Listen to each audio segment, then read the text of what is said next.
All right, let's get right into it. So, I want you to imagine this. It's the New York Hotel. The clock has just struck midnight on January 1st, 1977.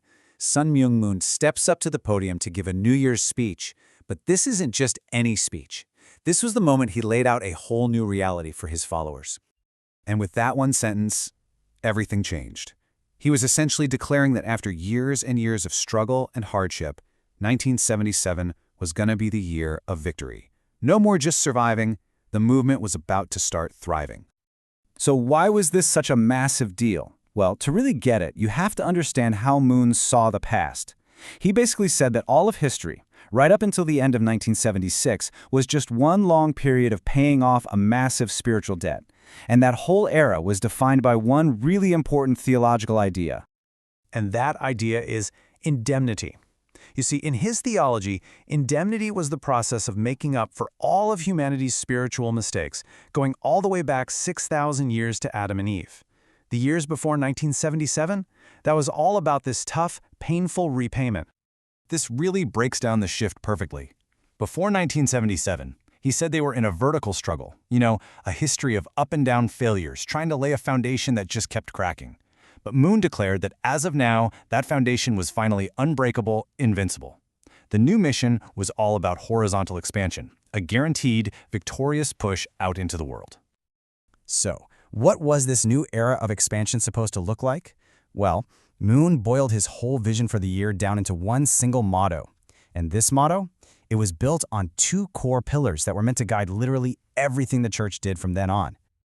This was it. This was the motto for 1977. It's really the heart of the entire speech, and it gives us the two key ingredients for this new world he was talking about: the ideal family and the kingdom of God on earth. Okay, so first up, the ideal family. According to the speech, this was God's original plan for humanity, the one that got lost 6,000 years ago when Adam and Eve fell. And we're not just talking about a nice, happy home here. No, this was the fundamental theological building block that you needed to construct the kingdom of God. And that brings us to part two, the kingdom of God on earth. Now, it is crucial to understand that he wasn't talking about some vague spiritual afterlife. No way! Moon was describing a real, tangible, physical kingdom built right here on earth, piece by piece, out of these ideal families. And it was all going to be centered around a totally new kind of spiritual leadership. Right at the absolute center of this entire vision are two people, Sun Myung and his wife. And they weren't just seen as leaders. They held a very specific theological title with a really profound role to play. They were the true parents. The logic he presented was pretty straightforward. Basically, Adam and Eve were supposed to be the first true parents, but they failed. And because they failed, humanity was left spiritually orphaned for 6,000 years. It was a problem that, he claimed, only the unification church, through him and his wife, could finally fix. And this role of true parents came with some huge responsibilities. Their job was to be the physical form of the invisible God, a direct channel for God's love.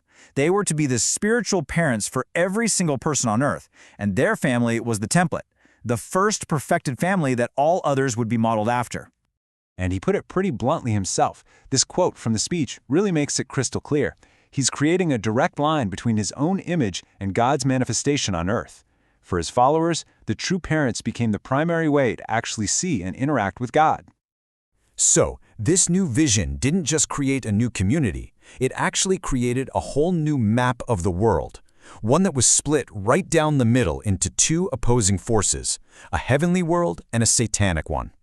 Moon painted this incredibly stark contrast. And the number one difference? The family. Inside the church, the heavenly world, families were meant to be these multi-generational units that stick together. But outside, in the satanic world, he saw families as destined to just crumble and fall apart. And this difference in family life led to a totally different feeling and ultimately a completely different destiny. And this wasn't just some abstract idea. It was something you were supposed to feel. He used this really powerful metaphor of winter versus spring to describe what it felt like to be inside versus outside the church. The outside world is cold, it's scary, it's unstable. But inside, that's where you find warmth, security, and love.